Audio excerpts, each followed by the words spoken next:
Hello, I'm Marcia Cavanaugh. Thanks so much for joining us. Well, we have seen wartime presidents before, but seldom has the major enemy been a virus.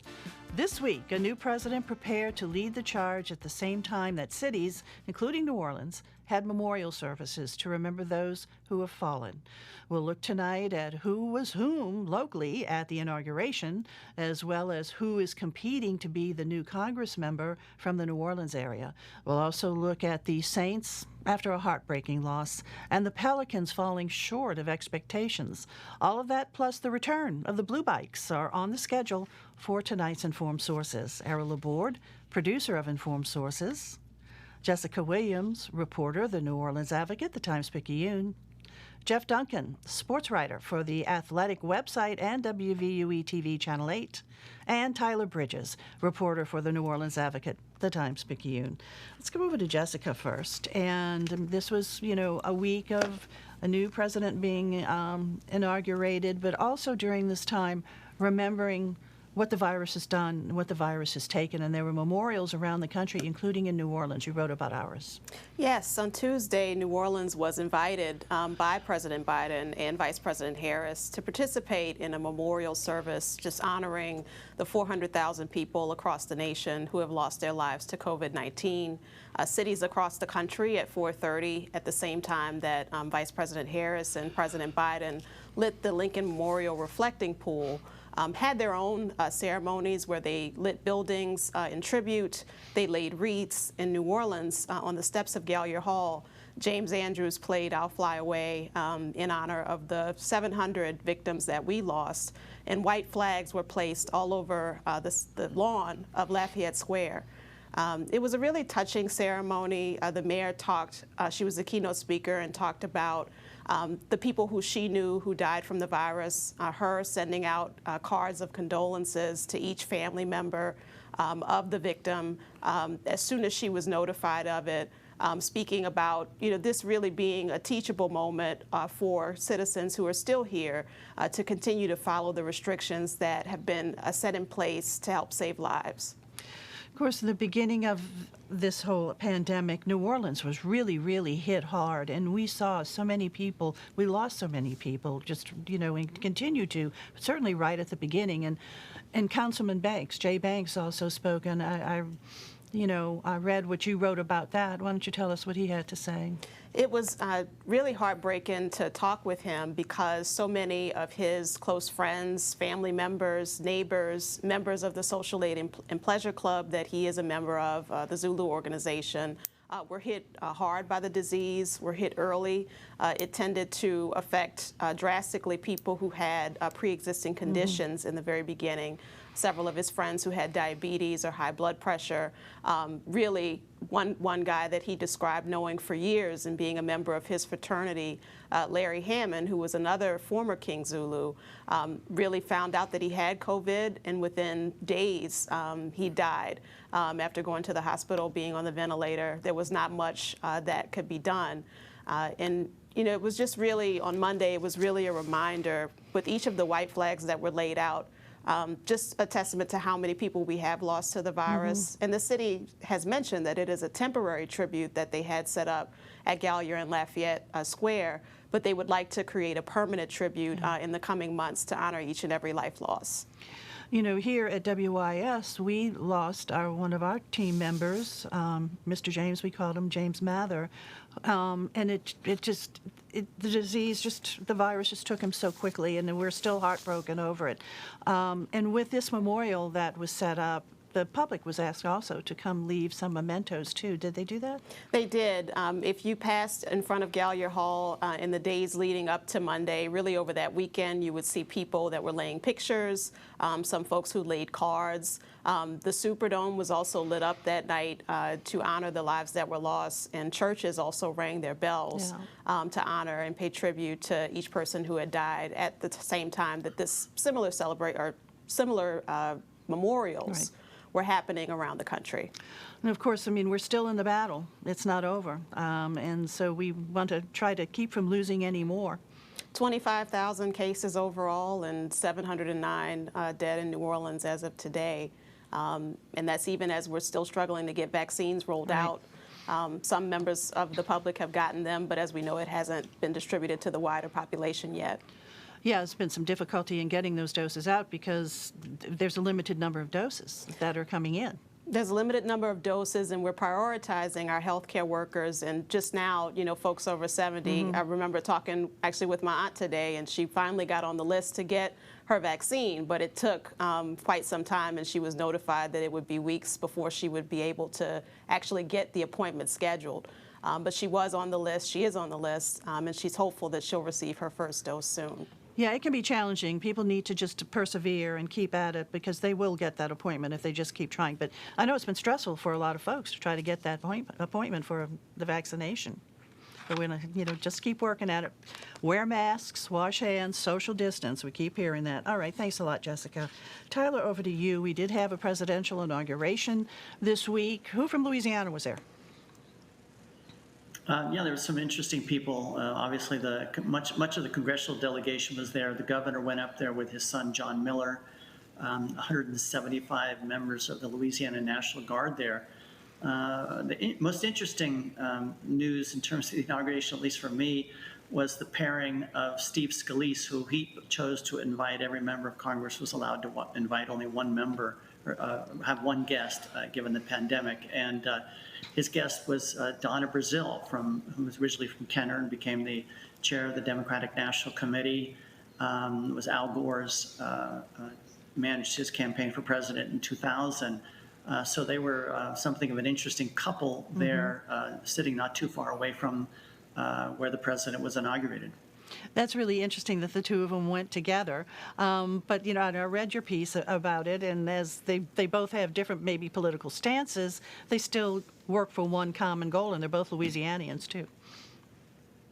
Yeah, that was a point that both Donna and Congressman Scalise made to me. I think there are some Democrats who are so angry with Congressman Scalise.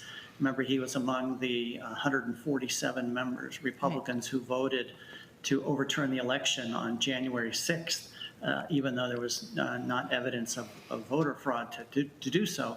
And there are some Democrats who would like people just to simply shun those 147 Republicans. That was not the view of Donna Brazile, who felt like it was important for Louisiana and the country for people to come together. And Donna told me afterwards that she and Congressman Scalise spent some time grieving over the Saints' loss on Sunday. Yeah. And given their seats, Donna also told me she had a chance to visit with President Obama, President Bush, Hillary Clinton. She sent me a picture of her talking to 3 Supreme Court justices. She was, thanks to Congressman Scalise, was in pretty good seats for the inauguration of Joe Biden and Kamala Harris. Well, I believe Scalise and Cedric Richmond always maintained a good friendship. Yeah, they did. When Scalise got in trouble and was accused of being potentially a David Duke supporter years ago, Congressman Richmond vouched for Scalise and said that they'd known each other in the Louisiana legislature and also in Congress, and that was important for Congressman Scalise to be able to not be tagged with what would be a pretty bad thing. So the governor went too, our governor, Governor Edwards, right? He attended? Yeah, he was there. Yeah, he went up there with his son. I don't think his seats were as good. Again, Donna Priscilla sent me some photographs. She had some pictures taken with Lady Gaga, Congressman Scalise with Lady Gaga. So they had an opportunity to be really close when this country saw the inauguration of its new president and vice president. Scalise got to be with Donna Brazile and Lady Gaga on the same day? Big day, yes, indeed. I noticed actually that Congressman Scalise on his Facebook page, he posted a photograph taken with the new justice from Metairie, Amy Coney Barrett, who was also sitting nearby them. He did not post on his Facebook page the photograph of him posing with Lady Gaga. Well, it sounds like Donna Brazile did really move around that podium and that stand a lot to get all of those pictures. Did she describe to you, I mean, just aside from seeing all those people, having that time to network and chat up, what did it all feel like to her? Oh, no, she said it was an amazing, once-in-a-lifetime event. As a black woman, it was particularly important for her to be there to see Kamala Harris become the first female and first black vice president. I should also mention that Mark Morial, former mayor of New Orleans, was also there. He's the president of the National Urban League. So it was important, I think, for him to be there also to see history being made. He told me that was his 5th inauguration, that he'd been there twice for Clinton and twice for Obama. And Mary Landrieu was there too, right? I mean, she certainly has her share of firsts as well. Yeah, and she's been at these inaugurations before. So Louisiana is not the biggest state, but it sounds like the state was well represented there on January 20th. And of course, it was very striking. That was the 3rd Wednesday in a row where something momentous happened at the Capitol. Remember, January 6th was the day of the insurrection. And then a week after that was the impeachment of the president. And then a week later, we've got the inauguration of the new president and vice president. Also, we should note that members of the Louisiana National Guard were also there in D.C. Had also been Yeah, signed. 174 members of that were. All right, Tyler, thanks a lot. Now, let's move on over to Jeff. What can we say? Like Tyler was just saying that Donna Brazile and Steve Scalise were both really just commiserating over the Saints' loss, aren't we all? Yeah, look, a lot of good news out of Washington, D.C. this week, and not so much here in New Orleans over the weekend. It was a disappointing loss. There's no way to put it otherwise. 3rd year in a row, the Saints' season has ended at home in the playoffs, losing as a favored team in a game that everyone expected them to win. This one seemed a little more even, I think, on paper than some of the past losses. But there's a sense of finality to this season, I think. All expectations are is Drew Brees is going to retire. We don't know exactly when he's going to announce that. I think it's going to be a few weeks. But everything into this season, Marcia, was built in to try and win a Super Bowl for Drew Brees in his last year, much the way Peyton Manning did in his career with the Denver Broncos. I think everyone wanted to see that storybook ending, and it just didn't happen. The Saints did not play well. They really were outplayed in all phases of the game by the Buccaneers. And to lose to Tom Brady in that game, I think, was especially disappointing because he's the contemporary that Drew Brees has been compared to for much of his career, and he is now advancing on in the postseason. He's the ultimate postseason quarterback with 6 Super Bowls, and ultimately Drew Brees' legacy, as great as he's been and as many records as he's broken and all the things he's done here in New Orleans, historically, to be judged among the all-time great quarterbacks, he only won 1 Super Bowl in his career, and that is what I think is his greatest shortcoming as one of the all-time greats. And the other thing that really hurt, too, is that the interceptions was such a big factor. Yeah, he did not play well, Errol, at all, and he said that afterward. It was really a complete opposite script from what happened when these two teams met in Week 9 of the regular season. The Saints created 5 turnovers against the Bucs, and the Bucs forced none against the Saints, and the Saints won that game going away. And you just knew in this matchup, after the Saints had beaten them twice during the regular season and Tampa Bay had not played well in either of those games, you knew that Tampa Bay was not going to play that poorly again, and the Saints ended up playing one of the worst games of the season and probably Drew Brees' worst game in years. He had not thrown 3 interceptions in a game since 2016, so bad time for him to have such a bad game, and it was really, really sad. After the game, I think it said a lot. Drew was on the field as we were in the press box working on our stories. He and Brittany, his wife, and their 4 children stayed on the Superdome field for 2 hours after the game, I think just soaking up the moment, spending as much time as they could there. I think even though Drew Brees has not announced his retirement, I think his actions spoke pretty loudly there. You know, you said that at the end. Okay, go ahead, Tyler. I was just going to say, did Tom Brady come out onto the field with Drew Brees?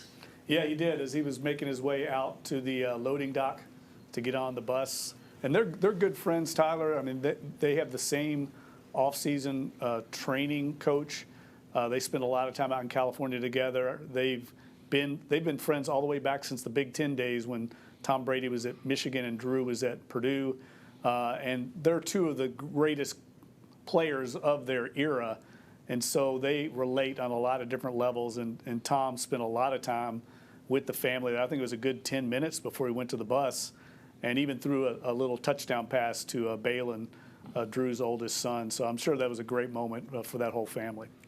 You know, in the beginning, you said that it was the feeling of the finality of the season. Is this also the finality of an era? Oh, I think so. I think we're going to see a lot of changes this offseason. There always are, but more so than ever, I think. We've already seen one of the top executives for the Saints, Terry Fontenot, a Tulane graduate, take a job as the general manager of the Atlanta Falcons. 2 assistant coaches have already taken jobs in Detroit. A couple others are interviewing for other jobs. Like we said, Drew Brees, I expect him to announce his retirement in a few weeks, and a number of other players, because the Saints have put everything into this basket to try and win this year, salary cap wise. They're not going to be able to bring back all the players on the roster next season. They're going to have to make some difficult personnel decisions. So we're going to see a lot of these players that all the fans have grown used to and have been stars on the team. They're going to be moving on to other destinations as well. So I think we're going to see a real transition period coming up. So the major question, who's the quarterback next season? I think it's going to be either Taysom Hill or Jameis Winston. Sean Payton said as much this week. He likes both those players. He thinks both of them can win. We're going to find out very much coming forward, because I think we're all going to understand and learn just how great Drew Brees was, because he made it look very easy in his career. And I think whoever replaces him is going to have a very difficult task in trying to live up to those expectations. You know, in the past, whenever we've had this January heartbreak, which we've had last 3 years in a row, at least once it was done, we could say, well, it's carnival time now. And now we don't even have that. And so it's back to back. Right. And you know, I think the community really does treasure Drew Brees, you know, for everything that he has brought to us through football, but he's also been such a giving community member, he and his family. Yeah, and you know, I live in the similar neighborhood as Drew, and on my running route, I go by his house a lot of times, and right now there are signs all over the front fence, a lot of testimonials from fans, T-shirts, balloons all over, people trying to let him know what he's meant to them here in the community. And to your point, Errol, it feels like the last 4 years, each loss, Saints fans have gone through the 5 stages of grieving, right? I mean, early on there was protests, and they were going to sue the league. There was this anger and frustration and denial. This one felt like the final stages, where people were just depressed and acceptance kind of set in. All righty, Jeff. Thanks a lot. Let's go back over to now E. You know, we are going to have a race for a Congress seat here in the New Orleans area. Yeah. I just want to add to Jeff, in retrospect, I wish there was a bad call that we could blame this on. You know, say it's not the Saints' fault, it's the referees, but I don't think we can say that. No one to blame but the home team now. We know today was the end of qualifying for the what is Cedric Richmond's seat, and after the last time we checked, at the same time, there is no big name new candidate. There are a lot of people who are running, but right now it looks like it's going to be a battle between the Carters. One being Troy Carter, who's been a city councilman and a state senator, and the other is Karen Carter Peterson, who's been a state senator, who's also been the head of the Louisiana Democratic Party, and whose dad, King Carter, was active in politics and who was an assessor in Orleans Parish. It doesn't seem like this is going to be a race that's going to go into a runoff, even though there are a lot of candidates. If someone major did get into the last moment, it's very unusual for anybody that comes in the last day to be in a position where they can mount a big campaign, have time to raise money and do all that.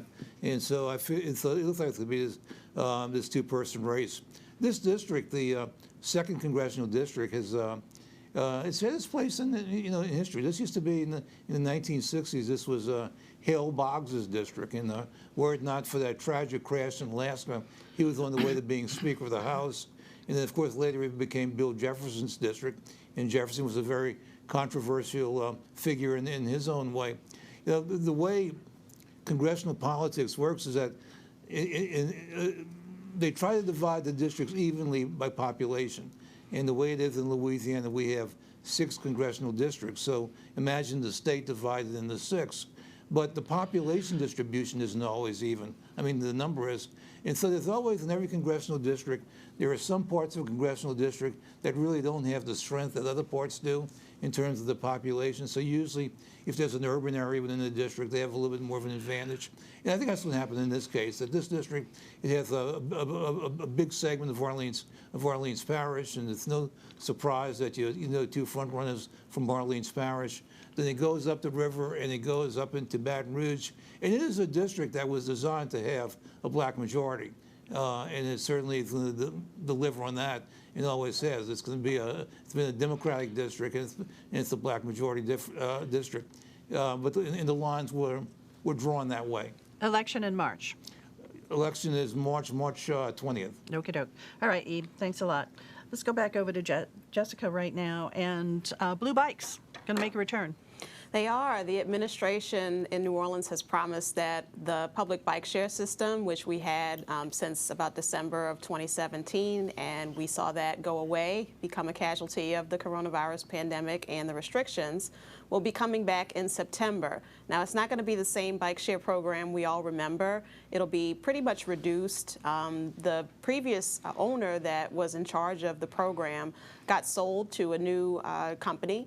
And decided not to come back to New Orleans even after pulling the bikes from the streets after coronavirus, because they wanted to be able to bring scooters to the city in addition to bikes. Now, that was not something that the administration, a direction that the administration wanted to go in, given the number of cyclist deaths that we've had in recent years, given the need for more city infrastructure, such as bike lanes, protected barriers, and just in general, the fact that we have an existing rider population that hadn't always been well served.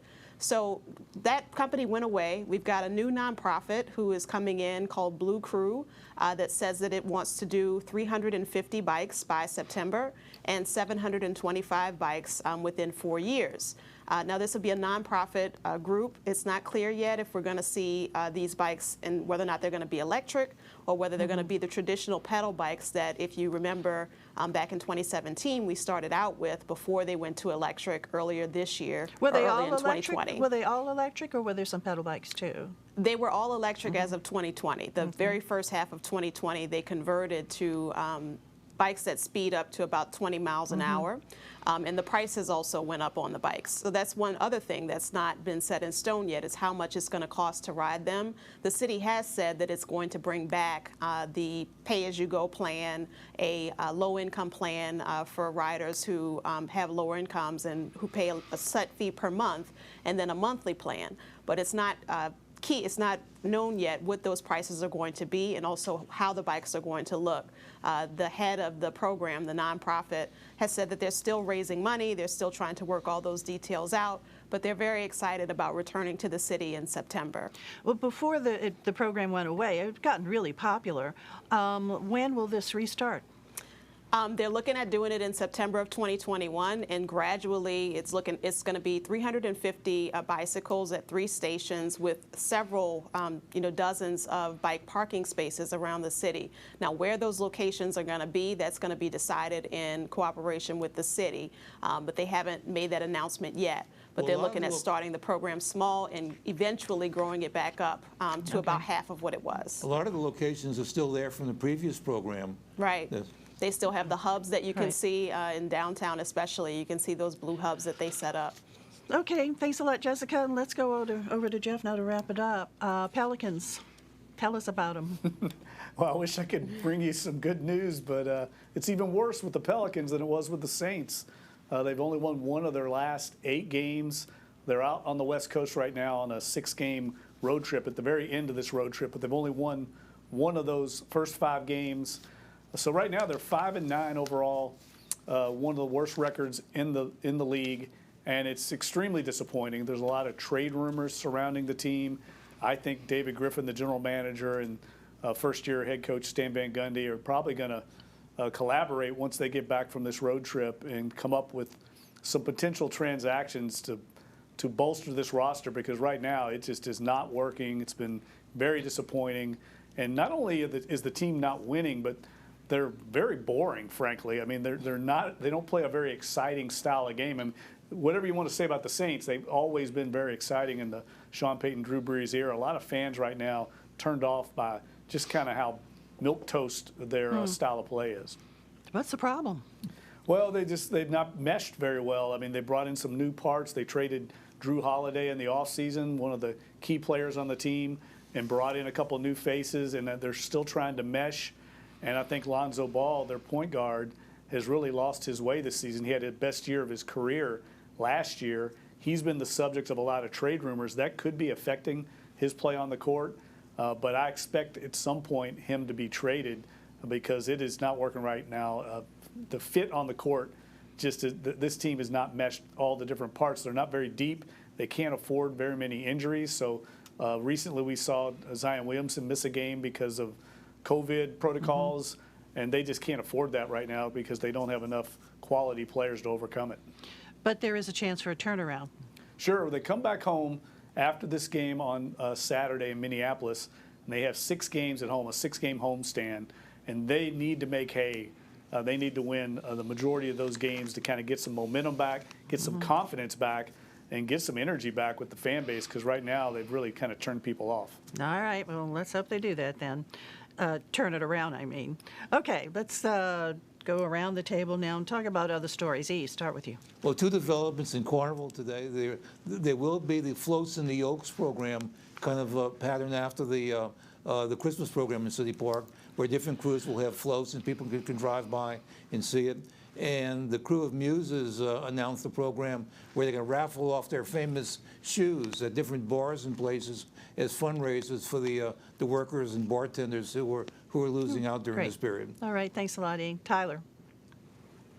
Yeah, now with the inauguration passed, we move on into governing, and it'll be interesting to see how Louisiana's delegation, the Republican delegation, how cooperative they'll be with the new president. I think we can expect that Republicans in the House to oppose the new president. I think the biggest question will be perhaps whether Senator Cassidy on some votes might vote with the new administration, because he has signaled a willingness to be cooperative. All right, we shall see. Jessica?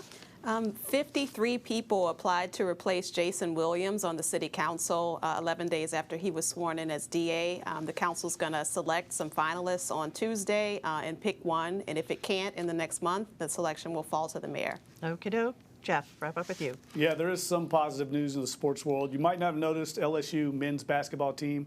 They're 10-3. They're off to one of the best starts they've had. They're in second place in the SEC. They got a big game Saturday in Lexington against Kentucky Wildcats. Okay, go Tigers. Thanks a lot, guys, for being here. Thank you all for joining us, too. See you again next week for Informed Sources. Have a good evening.